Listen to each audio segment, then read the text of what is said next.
ముచ్చట్లు రాజన్న ముచ్చట్లు.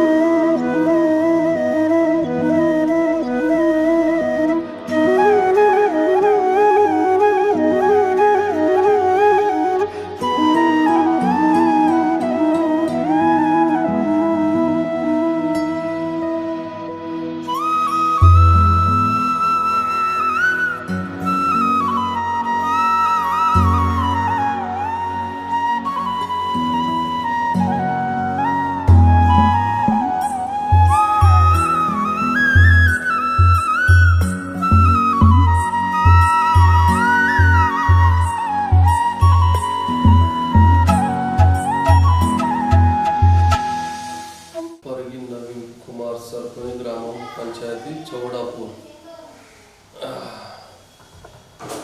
ఏం రాదన్న, ఈ మధ్యలో అందరి నెంబర్ ప్లేట్ పెట్టుకుని మాట్లాడుతున్నాం మొత్తం మొదలంటులే.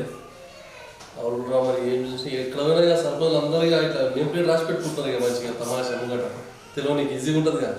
మనం కొత్త మనిషి చూసినప్పుడు ఇక ఏం పేరు సార్ అని అనుకుంటా ఇక్కడ చూసి మాట్లాడవచ్చు ఇక అట్లా అనమాట. ఇక అర్థమైనట్టు నీ ఊరికి వచ్చింది, ఇక చౌడాపూర్కి వచ్చి ఉండరా. ఇక మండలి ఎట్టుకుంటారు మన వికారాబాద్ జిల్లా.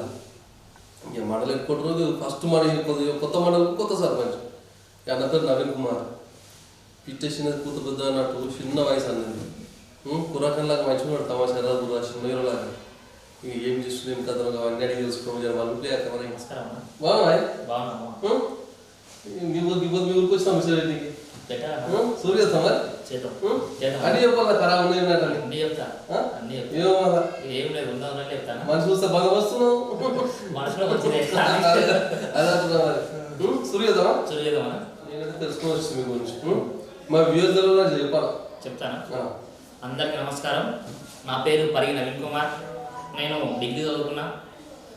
నన్ను గెలిపించిన చడపూర్ గ్రామ ప్రజలందరికీ మనస్ఫూర్తిగా కృతజ్ఞతలు చెప్పుకుంటూ, వికారాబాద్ జిల్లా చడపూర్ మండలం అంటే కొత్తగా అయింది, కొత్త సర్పంచ్ నేనే ఈసారి. అందరూ నన్ను ఆశించి ప్రజలందరూ చడపూర్ గ్రామ ప్రజలందరికీ మరొకసారి మనస్ఫూర్తిగా ధన్యవాదాలు జరుపుకుంటున్నాను. డిగ్రీ వరకు చదువుతున్నాను. పాస్ అయినా ఇక్కడనే ప్రొఫెసర్ రామకృష్ణ కాలేజ్ ఉంటుంది. మనకి ఇంత మంచి చదువు నువ్వు రాజకీయం కిందకి వచ్చినా మరి మంచి కొలు రాకుండా మనం కొలువు కోసం చదువుకున్నా. కానీ రాజకీయాలు రావాలంటే నా ఆలోచన కాదు, కానీ మా ఫ్రెండ్స్ ఆలోచన. నీ దగ్గర కొంచెం నాయకత్వ లక్షణాలు ఉన్నాయినా.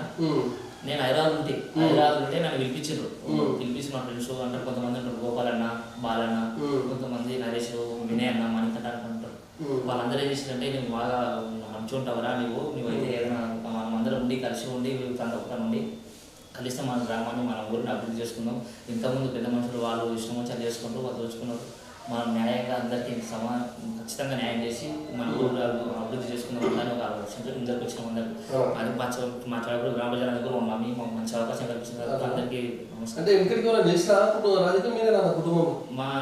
మా నాయన అప్పట్లో వార్డు నెంబర్గా గెలిచిందంట. అంటే మా నాయన చనిపోయి దాదాపు 8 సంవత్సరాలు అవుతుంది. అప్పటి నుంచి నాకు రాజకీయం లేదు. మేము ఇంతకుముందు ఎమ్మెల్యే రామరెడ్డి సార్ ఎమ్మెల్యే వచ్చినప్పుడు కాంగ్రెస్ పార్టీలకు మేము ఒక యూత్ మాట్లాడుకోవడం నుంచి 40 మంది యూత్ పోయినా అందరం. అది యూత్ సపోర్ట్ తోటి మళ్ళీ ఇప్పుడు గెలిచినాం. ఇద్దరు సహకారంలో బాగుంది.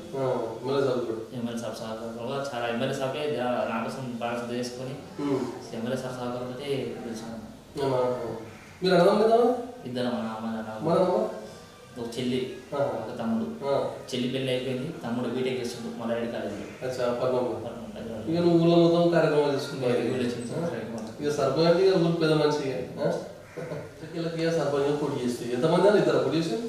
మొత్తము 7 అభ్యర్థులు పోటీ చేస్తే ముగ్గురు ఇద్దరు చేసుకుంటారు. ఒకటి మధ్యాహ్నం అంటాడు, మా అన్న చేసుకుంటూ, ఒకటి ఆ యాదే అంటాడు, ఆయన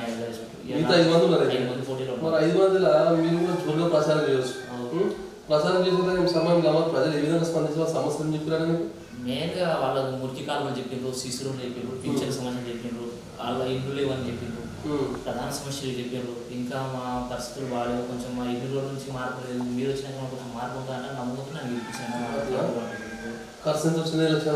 ఏముంటుందన్నా ఏం లేదు, నేను పెద్ద ఉన్నాను ఏం కాదు. నాది ప్యూర్ బ్యాక్గ్రౌండ్ నాది. ఛాయ్ అది ఇది ఎంత నాకు మా ఫ్రెండ్స్ ఎంత చూసుకున్నా. మా ఫ్రెండ్స్ చూసుకున్నారు అంతా నాది ఏం లేదు. మా గోపాలన్న అంటాడు, ఆయన అన్న నేను గోపాలన్న బాగున్నా నా ఎంబడి ఎప్పుడు వాళ్ళు అసలు వాళ్ళ రుణం ఈరోజు అవకాశం వచ్చిందంటే వాళ్ళ వాళ్ళ రుణం ఎట్లా తీసుకోవాలో నాకు అర్థం. నాకు 200 మెజార్టీ వచ్చింది. మొత్తం 12 మంది వార్డు మెంబర్గా మా అంటే మా తరపు నుంచి వార్డు మెంబర్ అడ్డు గెలిచారు. మిగతా 8 మంది ఆపోజిట్ క్యాండిడేట్ గెలిచారు. అంటే క్రాస్ ఓటింగ్ జరిగింది అనమాట. అంటే పిల్లగాడు వచ్చిండు కొత్తగా ఏదన్నా ఒకటి చేస్తాడు అనే నమ్మకంతో వార్డు మెంబర్లు వాళ్ళకి గెలిపించుకుంటూ సర్పంచ్ క్యాండిడేట్ మాత్రం ఊర్లో మనుషులు ప్రజలు అనుకున్న గెలిపించుకుంటారు, చేయాలనుకున్నా గెలిపించుకుంటారు. మరి గెలిచిన కిటిపటి కార్యక్రమం మన గారికి మన చడపూరు గ్రామంలో అన్ని ఒక కార్యక్రమాన్ని కాదు కానీ వచ్చినాక లైట్ వేయించిన 5 లైట్స్ వేయించిన, ఇంకా మురుగు కాలువలు వేయించిన, అన్నడేమి మోర్ వేయించిన, సీసీ రోడ్ వేయించిన, ఇంకా ఇక్కడ చడపూరు ఇక్కడ నుంచి ఇక్కడ వరకు మన చడపూరు నుంచి జాగరం వరకు మట్టి రోడ్ వేయించిన. మళ్ళీ ఇంకా చిన్న పనులు బాగానే చేసిన, లైట్లు లైట్లు వేయించిన. మళ్ళీ ఇంకా అభివృద్ధి కార్యక్రమాలు బాగానే చేసాం. మరి గతంలో మన కేసీఆర్ సార్ పెట్టిన సంక్షేమ పథకాలు ఇతర మన రేవంత్ సార్ పెట్టిన సంక్షేమ పథకాల మధ్య వ్యత్యాసం చెప్పి గతంలో అంటే 10 సంవత్సరాలు ఉన్న దురపాలన అంటే దురపాలనలాగా ఉన్నాయి. ఆ కాళేశ్వరం ప్రాజెక్టు కట్టిండ్రు, అది వేస్ట్. ఎందుకంటే అది ఒక పిల్లలు 2-3 పిల్లలు అది ఉత్తనే ఉన్నాయి. దానివల్ల ఒక రైతు కూడా లాభం లేదు. ఇంకోటి ఏంటంటే దాని విషయం గురించి తన బిడ్డని తన కన్న కూతురే బయటకు చెప్పింది, దానివల్ల లోపాలు ఉన్నాయి, దానివల్ల ఏం లాభం లేదని కూడా చెప్పింది. ఇప్పుడు మన కాంగ్రెస్ పార్టీ ప్రజాప్రభుత్వం కాబట్టి ప్రజాప్రభుత్వం వచ్చినాక ప్రతి ఒక్కరికి రేషన్ కార్డు ఇవ్వడం జరిగింది, సన్న బియ్యం ఇవ్వడం జరుగుతుంది, ఇంకా ఫ్రీ బస్ ఇవ్వడం జరుగుతుంది, ఉచిత కరెంటు 200 యూనిట్ల వరకు ఇవ్వడం జరుగుతుంది. మన చడపూరు మండలంలోనే అత్యధిక ఇల్లు అసలు మామూలు ఇల్లు అసలు గతంలో ఈ 10 సంవత్సరాలు కావచ్చు టీఆర్ఎస్ ప్రభుత్వం ఉంటే ఒక ఇల్లు కూడా లేదు. కానీ చడపూరు మండలంలో ఇప్పుడు 32 ఇల్లు కడుతున్నాయి, దాదాపు 10 ఇళ్ళ దగ్గర ఓపెనింగ్ అవుతున్నాయి.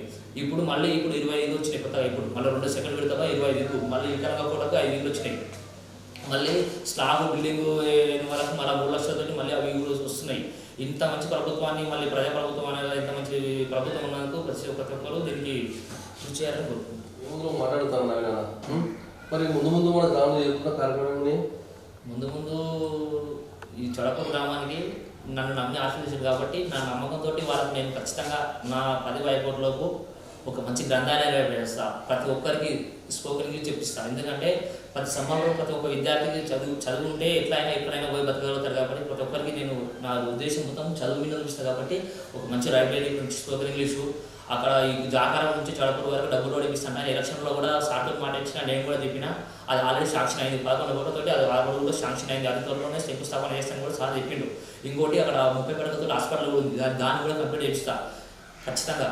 ఇంకా అభివృద్ధి కార్యక్రమాలు ప్రతి ఒక్క వాడ మురికి కాలువ లేకుండా ప్రతి ఒక్క దానికి సీసీ రోడ్డు ఖచ్చితంగా, వీధి రైలు ఏ ఎక్కువ లేకుండా గల్లీ లేకుండా ప్రతి వాళ్ళ ప్రతి పనిని నా బాధ్యతగా చేసి నా పదవి అప్పటి వరకు నాకు ఖచ్చితంగా నేను బాధ్యతకు పనిచేస్తేనే అది అన్నీ ఊపుమాపి ఒక మంచి నాయకుడిగా ఒక మంచి ప్రజాసేవకుడిగా ఈ ఊరికి నా పదవి అందిస్తాను. ఖచ్చితంగా ఇప్పుడు ఎట్లుందో తర్వాత ఎట్లుందో మీ దగ్గరనే తర్వాత చూపించాలని నా మనసు అనుకుంటున్నాను. సరే.